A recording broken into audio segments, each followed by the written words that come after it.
Hello friends, एक और नई वीडियो के साथ एक बार फिर स्वागत है आपका मेरे इस केवर स्टडी चैनल में।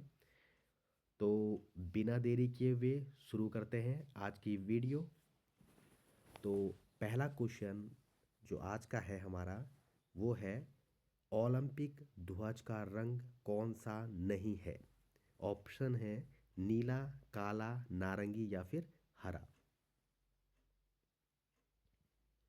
तो इसका राइट आंसर है ऑप्शन नंबर सी, नारंगी। तो ओलंपिक ध्वज का जो रंग नहीं है वो कौन सा है? नारंगी। बाकी नीला, काला और हरा ओलंपिक ध्वज में ये रंग होते हैं। थोड़ी जानकारी ले लेते हैं। ओलंपिक ध्वज में 5 परस्पर जुड़े हुए छल्ले होते हैं जिनके रंग नीला, काला, लाल, पीला और हरा होता है।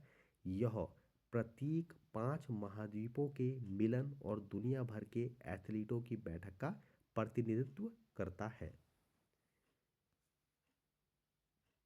सेकंड क्वेश्चन, भारत ने पहली बार ओलंपिक में भाग कब लिया? 1900 में, 1920, 1924 या फिर 1936 में? तो राइट आंसर है ऑप्शन नंबर ए, 1900। 1900 में भारत ने पहली बार ओलंपिक में भाग लिया। भारत ने पहली बार 1900 में पेरिस में हुए ओलंपिक खेलों में भाग लिया था। इस अवसर पर भारत का प्रतिनिधित्व केवल एक Anglo Indian athlete Norman Pritchard ने किया था। अगला क्वेश्चन, ग्रीष्मकालीन और शीतकालीन ओलंपिक में कितने वर्षों का अंतर होता है? 1, 2, 3 या फिर 4?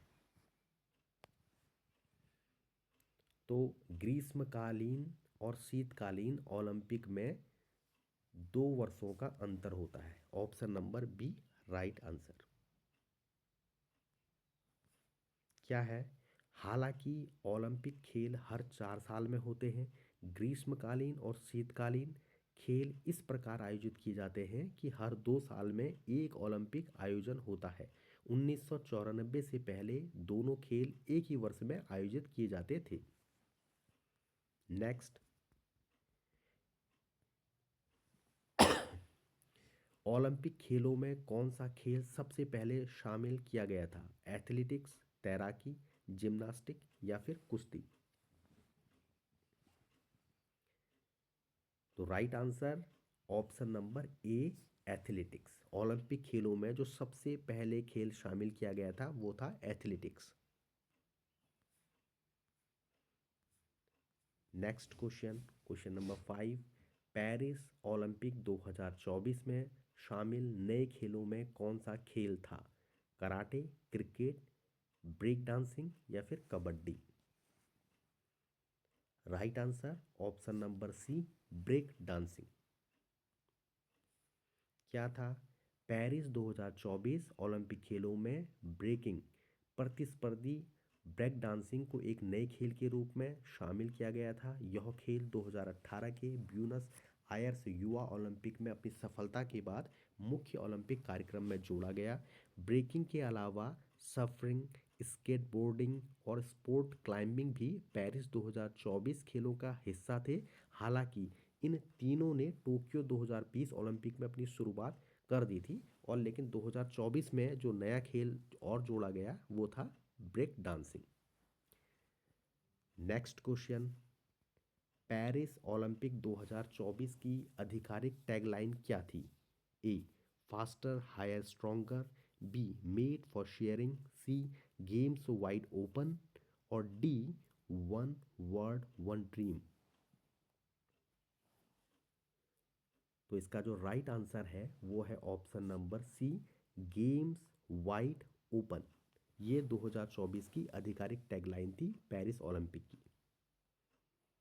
थोड़ा देख लें। पेरिस ओलंपिक 2024 की आधिकारिक टैगलाइन गेम्स वाइड ओपन थी, जिसका फ्रेंच में अर्थ ये लिखा हुआ है ओवर्नस ग्रैंड लेस जैक्स होता है। इस टैगलाइन का उद्देश्य खेल की भावना को सभी के लिए खुला और समावेशी बनाना था। यह नारा ओलंपिक और पैरालंपिक दोनों खेलों के लिए एक समान रखा गया था। ये थोड़ी जानकारी थी। बढ़ते हैं अगले क्वेश्चन की तरफ। पेरिस ओलंपिक 2024 का शुभंकर मैस्कॉट क्या था? ये ड्रैगन, फ्रीजियन कैप, ईगल या फिर tiger? Right answer option number B, Phrygian cap. ये मैस्कॉट था पेरिस ओलंपिक 2024 का। पेरिस 2024 ओलंपिक और पैरालंपिक खेलों का आधिकारिक शुभंकर फ्रीजियन कैप था। फ्रीजियन कैप एक प्रकार की लाल टोपी है जो स्वतंत्रता का प्रतीक है। नेक्स्ट क्वेश्चन, 2024 के ओलंपिक खेलों का आयोजन कब किया गया? 22 अप्रैल से 6 मई तक, 26 जुलाई से 11 अगस्त, 22 जुलाई से 18 अगस्त या फिर 12 सितंबर से 28 सितंबर? तो राइट आंसर इसका होगा ऑप्शन नंबर बी, 26 जुलाई से 11 अगस्त तक। 2024 ग्रीष्मकालीन ओलंपिक का आयोजन पेरिस, फ्रांस में 26 जुलाई से 11 अगस्त 2024 तक किया गया था। अंकिता ध्यानी का संबंध किस खेल से है? बैडमिंटन से, क्रिकेट से, एथलेटिक्स से या फिर वेट लिफ्टिंग से? तो राइट आंसर, अंकिता ध्यानी जो है वो उत्तराखंड की हैं और क्या खेलती हैं? एथलेटिक्स। एथलेटिक्स से अंकिता ध्यानी का संबंध है। थोड़ा देख लें, अंकिता ध्यानी का संबंध एथलेटिक्स दौड़ से है और वह मुख्य रूप से मध्यम दूरी और लंबी दूरी की धावक है जो 3000 मीटर स्टीप चेज जैसी स्पर्धाओं में भारत का प्रतिनिधित्व करती है। नेक्स्ट क्वेश्चन, निम्न में से किसका संबंध हॉकी से है? पंकज चौहान, रक्षा पवार, वंदना कटारिया या फिर पीयूष जोशी? ये सब उत्तराखंड के हैं। बताना है हॉकी से संबंध किसका है। Right answer option number C, Vandana Kataria. Vandana Kataria जो है हॉकी खेलती है। बाकी पंकज चौहान का संबंध किससे है? निशानेबाजी से। और रक्षा पवार का फुटबॉल से है और पीयूष जोशी जो पता है क्रिकेट खेलते हैं। और वंदना कटारिया हॉकी से। नेक्स्ट क्वेश्चन, शब्द संगोल का तात्पर्य है, जो संगोल है उसका तात्पर्य क्या है? वो विवादित भाषण से, सत्ता हस्तांतरण से, नई परियोजना से या विनिमय से? तो राइट आंसर है ऑप्शन नंबर बी, सत्ता हस्तांतरण। संगोल, संगोल जो है सत्ता हस्तांतरण से इसका संबंध है। थोड़ा देख लें, संगोल का संबंध मुख्य रूप से चोल साम्राज्य और भारत में सत्ता हस्तांतरण के प्रतीक के रूप में इसके ऐतिहासिक महत्व से है, जिसे हाल ही में भारत के नए संसद भवन में स्थापित किया गया है और यह धर्म, नीति परायणता और न्याय का प्रतीक है। नेक्स्ट, उत्तराखंड के बजट की बात। उत्तराखंड बजट 2025-26 में कुल बजट का आकार कितना रखा गया? बताना है इन ऑप्शंस में से कि उत्तराखंड बजट 2025-26 कितना रखा गया था। तो राइट आंसर है ऑप्शन नंबर सी, 101 175.33 करोड़ जो है 2025-26 का बजट रखा गया है। तो option number C right answer. बढ़ते हैं नेक्स्ट क्वेश्चन की तरफ। क्वेश्चन नंबर 13, उत्तराखंड 2025-26 के बजट में राजस्व व्यय कितना अनुमानित किया गया है?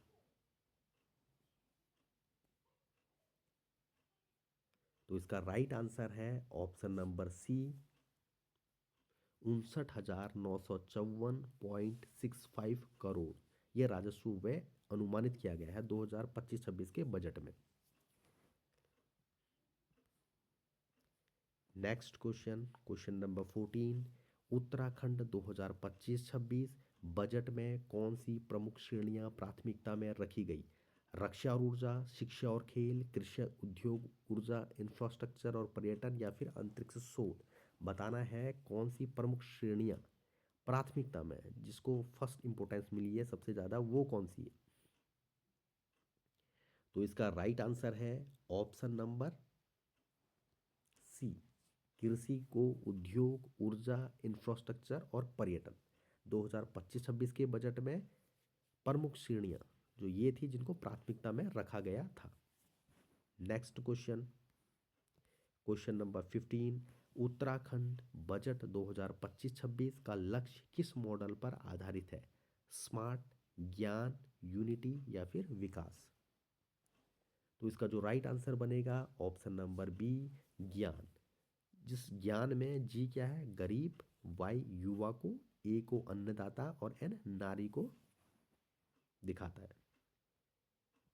Next, question number 16, Uttarakhand budget 2025-26 में राज्य का जीडीपी विकास अनुमान कितना रखा गया है? तो इसका राइट आंसर है ऑप्शन नंबर सी, 13%। उत्तराखंड के वर्ष 2025-26 के बजट के अनुसार सकल राज्य घरेलू उत्पाद ग्रॉस स्टेट डोमेस्टिक प्रोडक्ट में वर्ष 2024-25 के संशोधित अनुमान की तुलना में 13% की वृद्धि का अनुमान लगाया गया है। नेक्स्ट क्वेश्चन, उत्तराखंड 2025-26 बजट में किस मद पर सबसे ज्यादा व्यय किया गया? शिक्षा, स्वास्थ्य, रक्षा, ऊर्जा, अंतरिक्ष शोध या फिर सामाजिक सुरक्षा पर? तो राइट आंसर है ऑप्शन नंबर ए, शिक्षा और स्वास्थ्य पर 2025-26 बजट में सबसे ज़्यादा व्यय किया गया है। नेक्स्ट क्वेश्चन थोड़ा देख लें, उत्तराखंड के 2025-26 के बजट में शिक्षा, एजुकेशन और स्वास्थ्य जैसे क्षेत्रों पर सबसे अधिक खर्च किया गया, जबकि सामाजिक सुरक्षा, सोशल वेलफेयर और कुछ विशेष योजनाओं जैसे कुछ आवास योजनाओं पर तुलनात्मक रूप से कम आवंटन था, जिसमें युवा सशक्तिकरण, कृषि और बुनियादी ढांचों पर विशेष जोर दिया गया था। शिक्षा का सबसे बड़ा हिस्सा मिला, लगभग 26.14%। उसके बाद स्वास्थ्य 16.07% और इंफ्रास्ट्रक्चर पर 13.41% का स्थान रहा, जबकि सुरक्षा पर बहुत कम 1.42% खर्चा हुआ। थोड़ी जानकारी थी। बढ़ते हैं नेक्स्ट, राज्य में किस वर्ष को पर्यटन वर्ष के रूप में मनाया जाता है? 2001, 2010, 2011 या फिर 2015? इसका राइट आंसर है, हाँ, इसका जो है राज्य में पर्यटन वर्ष 2001 और 2015 दोनों वर्षों को पर्यटन वर्ष के रूप में बनाया जाता है। तो 2001 भी सही है और 2015 भी सही है। 2001 और 2015 को पर्यटन को राज्य में उद्योग का दर्जा प्राप्त है और 2001 और 2015 को पर्यटन वर्ष के रूप में मनाया जाता है। 2 वर्षों को 2001 और 2015 को राज्य में पर्यटन वर्ष के रूप में मनाया जाता है। Next question, question number 19, Uttarakhand विधानसभा की शक्तियां मुख्यतः किससे प्राप्त होती हैं? राज्य अधिनियमों से, राज्यपाल से, भारतीय संविधान से, उच्च न्यायालय से? बोल रहा है उत्तराखंड की जो विधानसभा की जो शक्तियां हैं मुख्यतः किससे प्राप्त करता है? राज्य अधिनियमों से, राज्यपाल से, भारतीय संविधान से या फिर उच्च न्यायालय से? तो राइट आंसर है ऑप्शन नंबर सी, भारतीय संविधान से। भारतीय संविधान देश का सर्वोच्च कानून है और यह केंद्र और राज्य दोनों स्तरों पर सभी सरकारी निकायों की शक्तियों और कार्यों को परिभाषित करता है। उत्तराखंड विधानसभा सहित सभी राज्य विधानसभाओं को उनकी शक्तियां और अधिकार सीधे भारतीय संविधान से प्राप्त होते हैं, जो विधायी शक्तियों का वितरण करता है और राज्य सरकारों के लिए रूपरेखा निर्धारित करता है। बढ़ते हैं अगले क्वेश्चन की तरफ। बताना है ग्राम सभा की बैठक वर्ष में न्यूनतम कितनी बार आयोजित करना अनिवार्य है? तो राइट आंसर इसका होगा ऑप्शन नंबर बी, 2 बार। तो साल में कम से कम 2 बार बैठक होना अनिवार्य है ग्राम सभा की। तो right answer option number B, 2। बढ़ते हैं अगले क्वेश्चन की तरफ। ग्राम पंचायत के खातों का लेखा परीक्षण यानी ऑडिट कौन करता है? सीएजी, जिला मजिस्ट्रेट, राज्य सरकार द्वारा नियुक्त एजेंसी या फिर ग्राम सभा?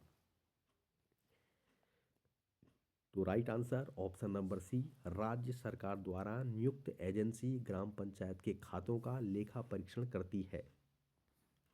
भारतीय संविधान के अनुच्छेद 243 जे के अनुसार राज्य विधानमंडल को पंचायतों के खातों के रखरखाव और उनकी लेखा परीक्षा ऑडिट के संबंध में प्रावधान करने का अधिकार है। इसलिए ग्राम पंचायतों के खातों का ऑडिट राज्य सरकार द्वारा नियुक्त एक एजेंसी द्वारा किया जाता है, न कि सीधे सीएजी द्वारा। नेक्स्ट, ग्राम पंचायत को भंग करने का अधिकार किसे है? ग्राम सभा को, जिला पंचायत को, राज्य सरकार को या फिर पंचायत समिति को? तो ग्राम पंचायत को भंग कौन कर सकता है? तो right answer option number C, राज्य सरकार। राज्य सरकार किसी भी राज्य में जो ग्राम पंचायत है उसको भंग करने का अधिकार उसके पास होता है। ग्राम पंचायत को भंग करने का अधिकार राज्य सरकार के पास होता है। यदि कोई ग्राम पंचायत अधिनियम के प्रावधानों और सरकार के निर्देशों के अनुसार काम नहीं करती है तो राज्य सरकार एक आदेश द्वारा उसे भंग कर सकती है। नेक्स्ट, ग्राम पंचायत का प्रमुख प्रशासनिक अधिकारी कौन होता है? ग्राम प्रधान, उप प्रधान, पंचायत सचिव या फिर लेखपाल? तो जो ग्राम पंचायत का प्रमुख प्रशासनिक अधिकारी के रूप में कार्य करता है वो है पंचायत सचिव। C option right answer. ग्राम पंचायत का प्रमुख प्रशासनिक अधिकारी पंचायत सचिव या पंचायत सेक्रेटरी होता है। वह सरकार द्वारा नियुक्त एक स्थायी कर्मचारी होता है जो पंचायत के प्रशासनिक कार्यों, बैठकों के रिकॉर्ड रखने और विकास परियोजनाओं को लागू करने में मदद करता है। नेक्स्ट, उत्तराखंड विधानसभा का अध्यक्ष स्पीकर किसके द्वारा चुना जाता है? राज्यपाल, मुख्यमंत्री, विधानसभा के सदस्य या फिर प्रधानमंत्री? तो राइट आंसर विधानसभा के सदस्य। तो उत्तराखंड विधानसभा का अध्यक्ष किसके द्वारा चुना जाता है? विधानसभा के सदस्य के द्वारा। या किसी भी राज्य में जो विधानसभा होती है उसका अध्यक्ष जो का चुनाव जो होता है वो वहाँ के विधानसभा के सदस्य के द्वारा ही होता है। और वो अध्यक्ष भी क्या होना चाहिए? विधानसभा का सदस्य रहना चाहिए। बढ़ते हैं नेक्स्ट क्वेश्चन, और इस वीडियो का अंतिम क्वेश्चन, उत्तराखंड विधानसभा की शक्तियां मुख्यतः किससे प्राप्त होती है? अच्छा, ये एक बार ऊपर भी पूछ लिया है। राज्य अधिनियमों से, राज्यपाल से, भारतीय संविधान से या उच्च न्यायालय से? तो उत्तराखंड विधानसभा की जो शक्तियां होती हैं वो भारतीय संविधान से ही प्राप्त होती है।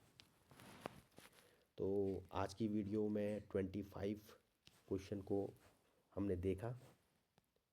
आई होप आपको वीडियो पसंद आई होगी, और ऐसे ही कुछ और जानकारी के साथ, कुछ इम्पोर्टेंट क्वेश्चंस के साथ हम फिर उपस्थित होंगे नेक्स्ट वीडियो में। तब तक के लिए धन्यवाद।